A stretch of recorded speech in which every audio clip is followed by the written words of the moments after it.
Hello students. So, in our previous classes we studied the term what is elasticity, how to find out the elasticity of demand, elasticity of supply along with the cross elasticity, income elasticity.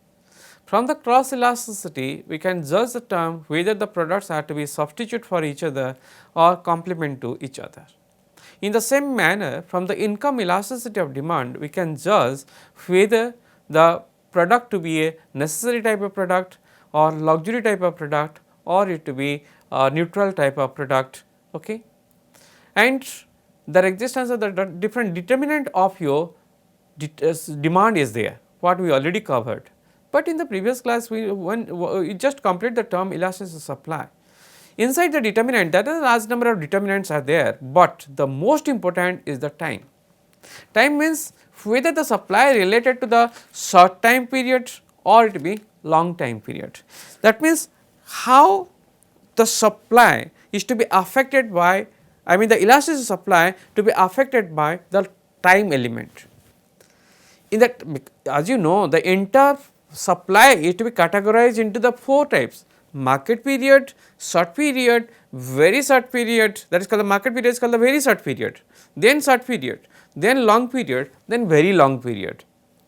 Very long period means it is over a decade, that is the secular period. If you take into account starting in the very beginning, market period means within one day or within few hours or something else. In that case, supply can be changes. In case of a market period, the supply curve to be a vertical straight line. In that case, elastic supply is to be equals to 0. Okay. But if you take into account the short period, into the short period the supply curve is slightly bent, means it is the steeper one. Okay. If it is the steeper one, as you know, if it is the steeper supply curve, then elastic supply is to be less than 1. But if you take into account the long period, in long period supply can be adjusted to a greater extent according to the demand. So, the supply curve to be a flatter supply curve, right. Therefore, elastic supply becomes greater than 1. So, what do you find in market period that is a short period, right, that is called the very short period. Okay. Market period or the very short period, in that case elastic supply is to be equals to 0. In case of your short period, elastic supply is to be less than 1. But if you take into account long period, in that case elastic supply is to be greater than 1. That means supply can be adjusted. If you take considering the market period, here as we take into account within one day, within few hours, supply never to be changes, supply never going to be changed, right. So, in that case, let for example, today it is a holiday and inside the fish market we know the exactly fixed amount of quantity of fish to be available in the market. Even though the demand increases, the supplier can increase the quantity of supply of fish in that particular day, because the supply is already takes place and that is remain fixed. When demand increases, price to be increases, because of equilibrium you already know, when supply to be inelastic, when demand increases, price is to be increases and quantity to be remain constant or instinct, right. So, therefore, in that situation supply becomes 0. But in the short period, as you know, here it the time permit within more than one day, it may be few week or something else, within few week or few days we can increase our supply, but supply can't be increases as compared to the demand, right. So, therefore, in case of your short period, elasticity term is to be changes, but it will be less than 1, because the percentage change in price is to be less than the percentage change in the quantity supply. Oh, sorry, just reverse it. Quantity supply change is very negligible as compared to the price of the product. Therefore, elastic supply is to be less than 1. But in the long period, what do you find? Here supply can be increased to a greater extent. Supply can be increases as compared to the demand. If the demand increases by 100 quintal, supply can be increased more than 100 quintals. So, therefore, here what you find, elastic supply is to be greater than 1. Now, the fourth type of your supply, that is called the very long period, very long period. Here it is called the very short period, here is called the very long period. In very short period it is the market period, very long period is called as the secular period, secular period. And here the elasticity of supply, it is more or less equals to infinity, more or less equals to infinity. So, these are the determinant of the supply. What are the most important determinant? That is called the time element. Time is to be treated as the most important determinant of the supply, and that time we categorize by Marshall. It is not categorized by me, rather it will be categorized by Marshall. Marshall categorized the entire time into the 4 factors: market period, short period, long period and very long period. That is called the secular period. And how the elasticity to be changes market. In market period elasticity equals to 0, in very long period, that the secular period, elasticity equals to infinity. Whereas, in case of short period less than 1 and very long period is to be greater than 1. So, these are the things which is to be left in the previous classes, that is called the elasticity of supply.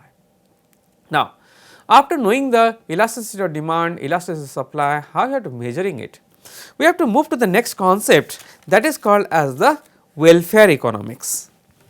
And welfare economics means what? Whether we are to consuming as a consumer, we are to consuming it, we got some sort of benefit from it, or we are a producer, we also be benefited certain things by the profit, right. We can earn more and more amount of the profit, we extend our welfare also, we can increase our welfare. Then how to, that means judging those part of the welfare, and this welfare economics, inside this welfare economics we have to study the 2 most important concepts. One is called the consumer surplus and second one is called the producer surplus, right.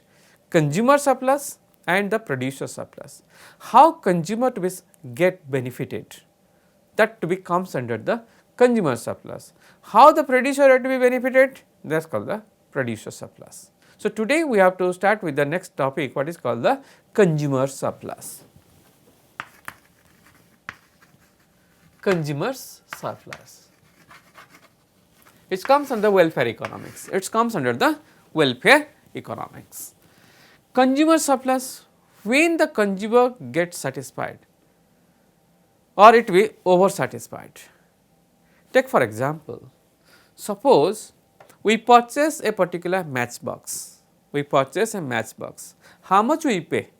आमे गोटे match box किणिले आमे केते payment करूचे, आमे hardly we have to पे let's say ₹1, we have to पे ₹1 टंका करे गोटे मैच बॉक्स आसुचे किबा max to max if it is increases to the ₹2, max to max the better quality if it is a better quality safety match box, then it turns to be ₹2. But how much you are benefited from it? आमे सिना किणिकी लेखा है printed price लेखा है ₹2 of that particular match box, but while you purchasing that, how much you satisfied from it? That satisfaction is be much more than the ₹2.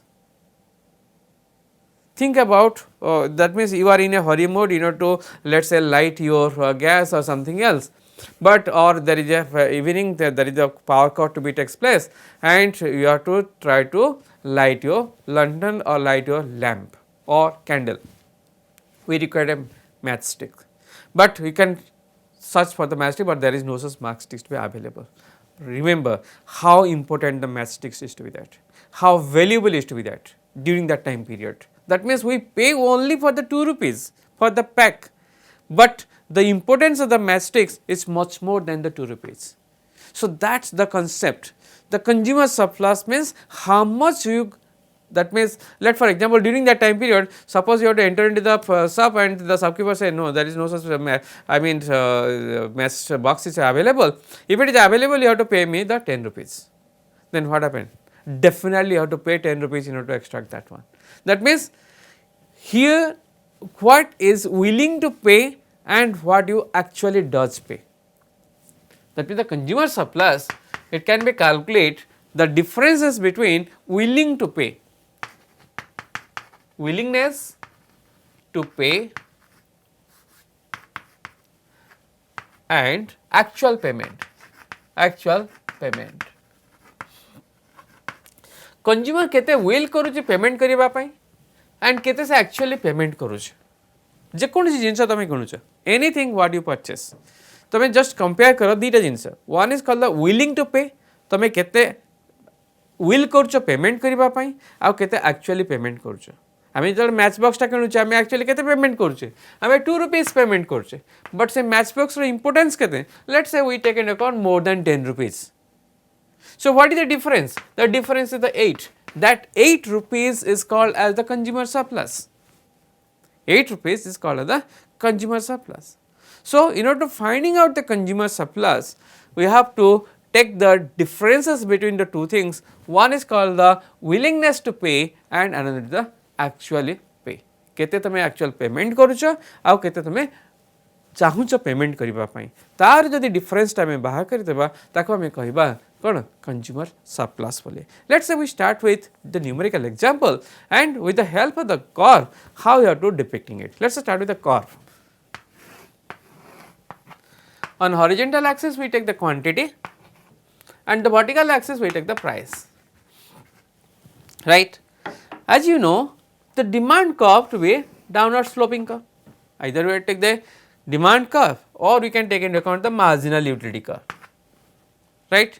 Marginal utility curve also be known as the demand curve, because as you know if we purchase more and more of a particular product, addition to the total utility of that is called the marginal utility of successive consumptions must have to be diminishes. Therefore, those portion of the marginal utility curve lie in the first quadrant is nothing but your demand curve in case of a single commodity case. We take the single commodity right now and suppose the market price is to be here, market price is to be here and we purchase the amount is to be Q. We have to purchase the amount to be Q. Then what is the total payment? The total payment is to be OPAQ. What do you say right in the previous case? Let us say here it be consumer surplus that equals to willing to pay minus actual payment, willing to pay minus actual pay. So, actual payment is how much? We have to purchase OQ amount, we have to purchase OQ amount of the quantity at OP price. हमें OP price रे OQ quantity में purchase करछे. While you multiplying the OP with OQ, we find the total payment. That is called the total revenue. Price into quantity is called the total revenue. So, the price is OP multiplied with OQ. I mean we find the the area of the rectangle OPAQ, area of the rectangle OPAQ. So, that is the amount what you actually pay. Now, what is the willing to pay? Now, how much you satisfied? Let us say starting from here, while you purchase the first 0 unit, satisfaction level to be OB. When you purchase the first unit of it, satisfaction level to be this here. While you purchase the second unit, satisfaction level to be here. Third unit, satisfaction level to be here. Fourth unit, satisfaction level to be here. Fifth unit, satisfaction level to be here. And sixth unit, satisfaction level to be here. That means when we consuming more and more of a particular commodity, addition to the total utility, that is called the marginal utility of successive consumption must be diminishes. Definitely it diminish kari chalthibo.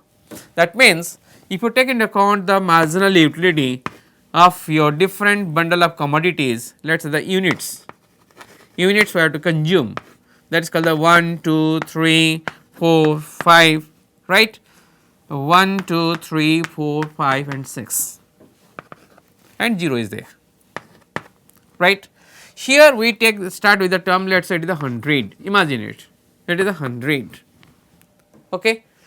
0 re 100 achi, 1 re achi let us say 80, 2 re achi let us say 60 and 3 re achi 40, 4 re achi 20, 5 re achi 10, 6 re let us say it be imagine it to be let us say 5 like this, okay. So, this is the utility. When you consuming nothing to be consumed, you find yes, I have some amount of money, I get some satisfied, that satisfaction level to be 100. If you purchase 1 unit of a commodity, you pay 80 rupees, you have to, that means your intention is to be pay 80 and you have 20 rupees of your surplus part, right. So, and so on, that means consumption of your successive level. If you are consuming more and more of a particular product, these are the utility, marginal utility of the successive consumption must be diminishes. Okay. Now, what is the payment, that is the price? Price is to be, we find the fourth unit 1, 2, 3, 4, fourth is the equilibrium price. Let us say the price is to be 20. Every time you pay 20 rupees. Initially, if you purchase nothing, forget about that. If you purchase the first unit, you got the satisfaction level to be 80, but what you pay? 20. How much you surplus? Consumer surplus is how much? How much is the consumer surplus? 80 is to be you are willing to pay minus actual payment. Willing to pay is to be 80 per unit, actual payment is to be 20. What is the differences? Difference is to be 60, here is the difference to be 80 and here is the difference to be how much? It is the 40, here is the difference to be 20, here is the difference to be, and this is the difference to be like this minus 10 and this difference to be minus 15. Okay. So, that means what you find? If you take this particular price line, this amount, this to this, when you are consuming little bit of it up to the fourth unit, we find the consumer having the surplus situation, the consumer having the surplus situation, and this part is called the consumer surplus. This part is the consumer surplus, because consumer will to pay more than what he receive, but at this particular point what he pay and what he receive, they are equal, that is the equilibrium point, that is the equilibrium point. That means consumer surplus becomes nil, 0. That means what he pay and what is price, consumer equilibrium means price of x equals to the marginal utility of that particular product. When they are equal to each other, that is the equilibrium point. That means how much you pay and how much you get, they are equal to each other, there is no surplus part, there is no consumer surplus.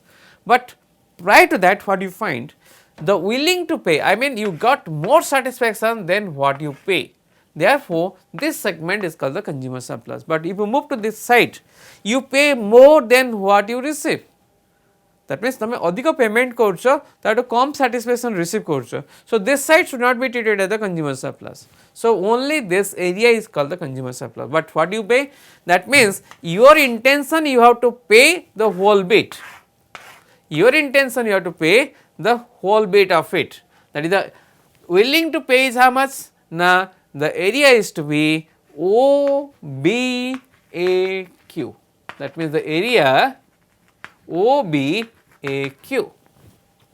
So OBAQ, that is called the willing to pay, and what the actual payment? Now equal to the area OPAQ, OPAQ. And what the difference? The difference is to be ABP, and the area ABP, this triangle is to be represents the consumer surplus. Okay. So the consumer surplus can be calculated like this: willing to pay minus what the consumer actually does pay. If you have some mathematics background, then we can rewrite the consumer surplus that equals to area under the curve, area under the demand curve up to OQ, area, this is the area, this line, the area under the curve OBAQ, this particular area, this is nothing but the under this particular curve up to this to this. So integration of O to Q of the demand curve, right, O to Q of the demand curve under this particular area minus the price into quantity, that is called the price OP into the quantity OQ. So in that pattern also you are able to calculate what is called the consumer surplus. If you do not know about the mathematics, forget about that part. No need to enter into these portions, because those who have some calculus background, mathematics background, they can understand the concept what is the area under the curve. But in general concept, what you find in our example, what the willing to pay, तमे केते चाहूच payment करबा पई, से payment को हमें देखा पड़ो केते तमे चाहूच. लेट्स से मु मैच बॉक्स टा किनिले, ओके मु मैच बॉक्स टा किनुचे 2 टका देकरी, मु किंतु सेतु सैटिस्फैक्शन पाउजे 10 टका. सो केते डिफरेंस रहला ना 8 टका डिफरेंस रहला, दैट 8 टका is to be treated as the consumer surplus. Simple, right? So the consumer surplus can be calculate what the consumer willing to pay and what the actual does pay. And the measurement what you explained right now is the Marshallian point of view on the basis of marginal utility. You can study the consumer surplus. There is a large number of economists like your Hicks and Allen. He explained the concept of the consumer surplus with the help of the indifference curve analysis. In the coming the few classes later, we have to start with the term indifference curve. In that particular indifference curve, also you can learn the things what is consumer surplus with the help of indifference curve analysis. Here we study the utilities, we study the satisfaction level of the consumer with the help of marginal utility analysis. But in that case, we have to study the consumers, the satisfaction level, you can study the term satisfactions with the help of your indifference curve analysis. Here is the cardinal measurement, in that case it will be the ordinal measurement of utility. Okay. So, that will be latter things, but you have to remember the simple way. Consumers economic welfare comes under your consumer's point of view, what is called as the consumer surplus, and that consumer surplus can be calculated by taking the differences between what the consumer willing to pay and what he actually does pay. And we can explain with the help of the figure and with the help of the table also, and you are going to concluding it. Okay. So, this is all about what is called the economic welfare or the consumer's point of view, that is the consumer surplus. So, that is all for today. In the coming class, we start with the term what is called as the producer surplus, and in that producer surplus, that is again economic welfare, but related to the producers, that is the producer surplus. In that particular case, we have to take the case of your demand and supply point of view, because the supply side we take, because while they supply, their intention how to get more and more amount of profit. Okay. Consumers, they try to get more satisfaction than what he pay. The producer, they try to capture more profit than what they provided to the consumers, right. So, that is all for today. In the coming class, we start with the term producer surplus. Thank you.